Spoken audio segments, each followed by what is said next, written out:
Welcome back to Skin Deep. As I mentioned before the break, I have Dr. Rita Fierro, author, speaker, and racial healing consultant. Her book, Digging Up the Seeds of White Supremacy, is a must read. Welcome to the show, Dr. Rita. Thank you for having me, Sharrarne. It's great to be here. So, listen, Dr. Rita, you know, you're a racial healing consultant. And before I met you through our wonderful friend Pam Perry, I'd never heard of a racial healing consultant. You have to tell us, what is that? So, a racial healing consultant helps individuals, organizations, and movement building that allow us to take into account the reckoning of our um, racial history, which is both the past of racial injustice, but also the present of racial injustice. It's not past, it's very much present. Hmm. We know that African Americans are overrepresented in every system and every institution when it comes to any pretty much negative result. And so we know that we as whites have set up the system to do just that, and to punish in particular the poor and African Americans who aren't poor who also get stuck into the system. Um, and so Yeah. it's reckoning with that past and making some choices to build our institutions, our organizations, our movements, and ourselves so that we can confront that history and also heal from it. It's very interesting that you, as a white person, admit to all of that. I've heard very few whites admit that white people actually set up the system um, uh, for themselves and totally excluded, people of color, Black people specifically. And many times they don't take any accountability or responsibility for the system that still is very pervasive and still affects us even 400 years after we were brought to these shores. So I'm wondering, why is it that whites um, pretend like white supremacy doesn't exist? And how do they feel about you, white people who admit to it? So, first, it's not surprising that we don't see it because our whole education to support white supremacy is designed for us to not see it. Hmm. Right? So, we are raised to ignore this blatant truths that if you just look at a set of research or you look at history, it's just so clear, right? Like these are just simple facts. It isn't a grand interpretation or reinterpretation to history as some of our politicians have advocated. Yeah. Um, and that's why when people go to college, they end up predominantly on the side of anti-racism, because you get informed, once you look at history, the results are obvious. Yet we as white people are Right. raised to not feel injustice and to not see injustice. And so Uh, blindness is one of the roots that I talk about. Well, you don't have to feel it because, I mean, you're in white skin, so it's not like me or my children or my brother especially has to think about, okay, how am I going to go out into this world and how am I going to be perceived? And if I get stopped by a police officer, what must I do? I need to make certain I have my hands on the wheel, et cetera, et cetera. You all don't think about it because it's not part of what you have to do on a daily basis. It's just not part of your lifestyle. But many whites I do know empathize and sympathize with the plight of Black folks in not just America, but all over the world, Black skin. And I commend you for recognizing that this system of supremacy is still very pervasive. Tell us a little bit about your book. I just really thought that the title, "Digging Up the Seeds of White Supremacy," was really, really good. What made you decide to write the book? What's it about, and why did you title it that? I'm an organizational development consultant, which is part of where the racial healing consulting comes from. I help organizations do culture change and align their internal values with the way they practice whatever they're up to in the world and have a better effect as a result of it. Um, and when George Floyd was murdered, I had this moment where I wouldn't call it an awakening the way many white women had an awakening. It wasn't new for me. I wasn't surprised. I had been studying systemic racism for 30 years. Mhm. But I wanted to go on a path of discovering what were the intentions that were embedded and set in the system before it was created. Because what I know from organizational development consulting is that the intention or the seed that is planted when an organization or a business is founded permeates and outlives the founders themselves. And Mm. because of that, I wanted to know, what was that intention? What is that seed that was planted that bears the fruits that don't, those of us who have studied systemic racism, or people, in particular, people of color who live in the skin they're in, are not surprised by, because they see Right. those results play out over and over and over again, as you were saying before.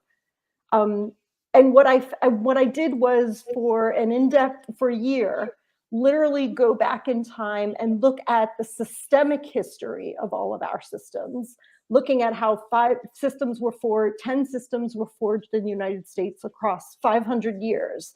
And what I found was the seed of fear was the Mm. backbone of all of it. Wow. Okay, the fear of what? So it starts with a fear of safety, and then safety becomes control, and then Mhm. safety and control together birth saviorism, which is a there's a woman called Stacey Haynes that talks about the three human basic needs being belonging, dignity, and safety. Mhm. So safety was the first, then comes belonging. And then when safety and belonging are threatened, we as white folk decide that the way we're going to affirm our dignity is by saving folks of color. So then saviorism is born. Oh, And I wow. would argue that's still fear, because it's fear of living in the world without making a mark, living in the world and losing the people we love. Um, Mm. and That, I'm going to pause there. you're gonna pause there? I'll pause there for a second. There's another thought, but I'll pause there for a sec. Well, there's so much in all of what you're saying. I mean, I don't even know what questions to ask next. I have so many for you. And I don't think I've ever heard of that. Like, I know safety is a big part of it, and that is how the system has been able to scare people, white people particularly, and make them afraid of Black people. I'll never forget, I was on my way to meet a friend at a wonderful restaurant in downtown Washington, D.C. I was dressed very well, and I was walking. I got out of my car and was walking. I ended up walking behind an older white man. He must have been maybe in his 70s. And he looked back at me in fear and started running. I'd never, ever in my life experienced such a thing. It was like, am I seeing what I think I'm seeing? It was surreal.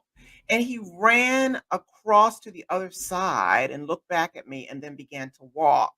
So we were, what is this called? Perpendicular? I can't remember what that's called, um, walking up the street, and I crossed over. It turns out he was going into the same restaurant as I was. And so when he looked up and saw me behind him and saw the guys opening the door, he kind of relaxed, like, oh, okay, she must be okay. She's coming into this really nice restaurant. But I was like, I don't even look scary.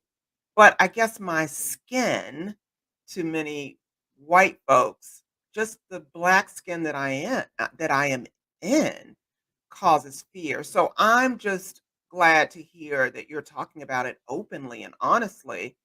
I wanted to talk a little bit about what you were saying before, but before I do, I want people to know how they can, find your book, find you. And then how do white people treat you? How do they receive you with all of this truth that you're telling? We'll talk about that on the other side of the break, but tell our listeners where you are. My website is Dr. Rita Writes, that is Writes, so Dr. Rita, Oh, DrRitawrites.com. mhm. And the paper version of the book is sold wherever books are sold. You can ask for it at your local library if they haven't purchased it yet. You can find it on Amazon, Barnes and Noble. It's like on as many websites, wherever books are sold. There's also an audiobook Oh, version okay. on Google Play or Apple Books, depending on what your platform is. And there's a digital version on Kindle, so on Amazon. So there are lots to choose from. Yeah, Digging Up the Seeds of White Supremacy. That's a book like Dr. Rita was describing on that she's authored, and she has over 30 years of experience in racial healing and the effects of white supremacy. Because you got your bachelor's in, was it African American history? What did you get No, your my degree in? so I was my master's degree is in Italy, and at the time, Italy didn't have a bachelor's, so it was a 7 year degree, and it went straight to the master's level. That's in sociology, and then my PhD is in African American studies. Okay, your PhD is in African American Studies. I knew I'd read somewhere where you'd majored in African American Studies. So it's not like you're just this fly by night person that all of a sudden is interested in white supremacy. You've been doing this for a number of years. You're an expert on this subject matter, and so I really appreciate you coming on Skin Deep to talk about white supremacy and your book and what it is that we can do to heal each other and heal this country. So we'll be right back, folks, right after these messages. Don't touch that dial. This is the Skin Deep Show with Sharrarne Morton on Sirius XM Radio, channel 141 HUR Voices. Okay, welcome back to Skin Deep here on Sirius XM Radio, channel 141 HR Voices. I'm your host, Sharrarne Morton. And as I mentioned before the break, and as we just spoke during the first segment, hopefully you didn't miss it. I am here with Dr. Rita Fierro. She's an author, she's a speaker, she's a racial healing consultant. And as I said earlier in the earlier part of the segment of the show, I'd never heard of a racial healing consultant. And so Dr. Rita's been talking about white supremacy and racial healing for more than 30 years. She has a book, as we talked about, Digging Up the Seeds of White Supremacy. I want you to go out and get it. It's really good. Dr. Rita, let's go back to I think my question before the break was, how do white people treat you? Because it's like you're telling all the secrets, like guys aren't supposed to tell women all of the broke or break the bro code. Aren't you kind of breaking the white code, telling everybody what's really going on? So I think there's a mixed response, and it really depends on how willing white folks are to look at ourselves. Um, so I would say, as you can imagine, the folks that I know who are 45 supporters and are listening to Hannity on Fox and who kind of have a tape in their heads about how the conversation is going to go, I can typically get somewhat attacked, like raised voices pretty fast in the conversation, intensity very, very fast. And luckily, over the past 30 years, I've learned how to deal with that more gracefully, sometimes more than others, because I'm human, right? Right. I'm human, and to a great extent, try to do better and try to see the person behind the statement as much as I can. But that's not Right. always easy. Some days it gets under my skin more than others, Yeah. because I'm also a very fiery human being and always have been.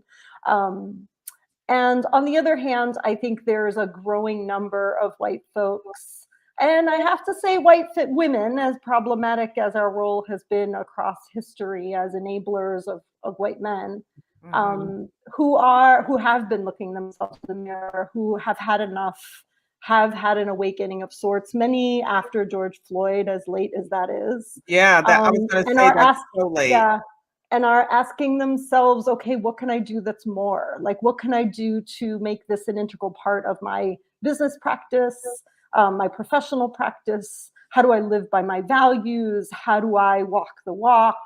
How do I do better, be better? How do I be a greater model for my children? How do I walk in the world so this stops? Can you Um, answer some of those questions? How can white people do some of those things? Sure.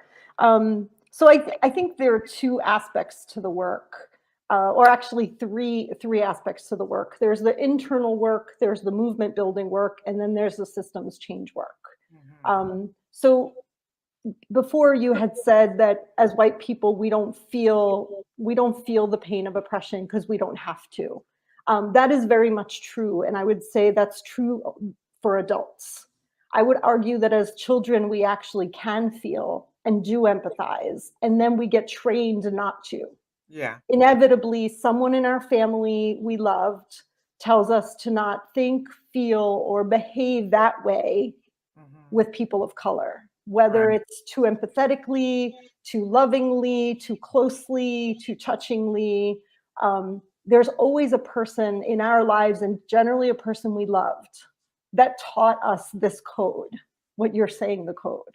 Mhm. Um, and so, like, as an example of that, I remember being 4 years old, um, under the table at a family dinner and hearing racist talk, Mhm. in particular against affirmative action. I was in it was the 80s and I was a child at the time.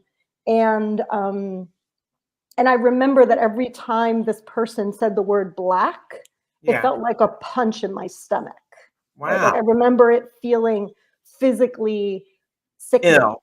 Yeah, Yeah. wow. You were only Um, 4 and you still remember that. Yep, 4 or 5, something like Yeah. that. I remember it very strongly, and then it released when someone else at the table, went against the person and said, "What are you talking about them being promoted over you? They had a college degree and you don't. Get yourself Right. back in college if you're worried about people being promoted over you." So then it Okay. released because my body could feel the difference between hatred versus justice, Right. right? Okay. But over the years, I was trained to stop paying attention.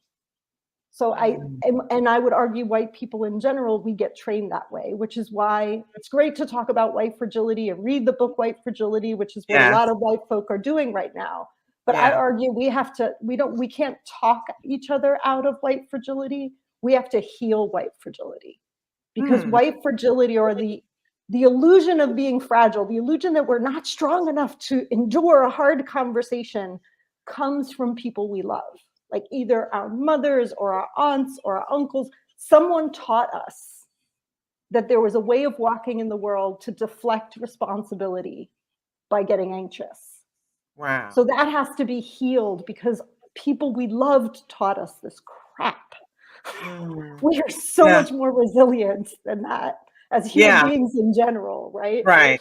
It's interesting that you talk about that white fragility because, we've seen many, many examples of that with the advent of technology, cell phones. Thankfully, everybody's pulling out their phones and they're able to record injustices and violence against Black skin and white women who, just lie on Black people. We call them Karens, people call them Karens. And so it's interesting that for centuries, everyone knew that this was happening, but there was no proof of it, or maybe there was proof, but no one would step forward. There were no witnesses would step forward. No whites would step forward to, substantiate or um, support a black person's claims. And let me say, a black person better not claim or, especially during my grandmother and mother's time, they weren't allowed to complain or go down to the police station to say I've just been beaten up.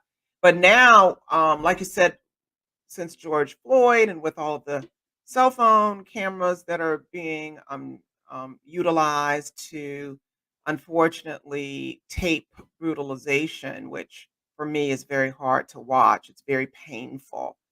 Um, it's good. It's both a blessing and a curse. It's a blessing in that we're able to see what's going on, what's been happening to us, Black people, for centuries.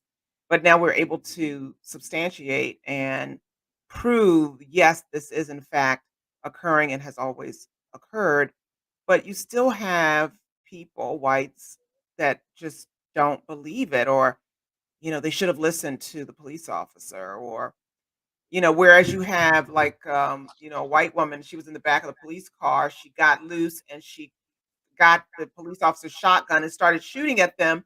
And, if that had been a black person, they would have been shot dead by the police. She survived it. No one, shot her or killed her. So it's definitely um two systems of justice in this country. And I like that you expose that. And that's one of the reasons I wrote this book as well, is because like you're talking very importantly of the experience that African Americans have in the face of that violence. But it's Hmm. also true that African Americans on a daily basis, on a moment to moment basis, have an experience of there being one system and it all being completely against, Right. right? Yeah. Against them, Against against us. you, Yes. right? Um, and all my mentors across the years have taught me that there is this experience of one system. And we as whites don't get it because we haven't learned that history. We don't understand that evidence. And actually, we've been taught all the tools to dismiss that history, which is going back to individuals, going back to one. So if you ask a white person what system, white people will ask me, what system are you talking about? Because white people see systems as separate depending on the discipline of university they've studied. Ah, The people of color, and in particular Black folk, experience it as one system.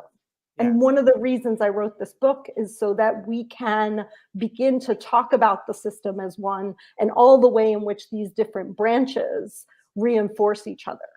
Yes. So this is an image in the book that the book opens up with. Yes. It's the image of a tree where each branch is one system. And as you look at American history and how it carries itself out over centuries, we can see that when the system gets challenged, oftentimes it resists by bonding with another system. So these systems all support each other. And the Mhm. experience that Black folk have isn't just a personal experience, it's very much a reality. It And is, so and it's part of what white folks need to do is also educate ourselves on what that feels like on the other side. So we're not contesting it in conversation, but we're actually uplifting it. yes. I just can't thank you enough, Dr. Rita, for being an advocate of justice and fairness and equality, and being a white woman and talking about internalizing white supremacy yourself, and maybe if you're born into a system that favors you, that was built for you, it is kind of hard to make a conscious decision to look at you know of the other side, and you've done that, and so I really appreciate that. Believe it or not, our time is up, Dr. Rita. I can't believe it. But I do, folks, want you to please go out and get Dr. Rita's book, Digging Up the Seeds of White Supremacy. Dr. Rita, tell us again where you are, like on social media, or what your website address is. My website is drritawrites.com. That's also my Instagram handle. And on Facebook, you can just find me with my name, Rita Fierro. I have the S as a middle initial, author. And it's Rita Writes, Rita W R Wri. I T, Dr. Yes, Rita Writes. that's Yes. right. Yes, okay. Well, thank you again, Dr. Rita, for being on the Skin Deep Show. We're gonna have you back on because we just weren't able to cover enough information. You have so much of it. So we'll definitely get you back on before the season is over. That's it for now, folks. I hope you loved today's show.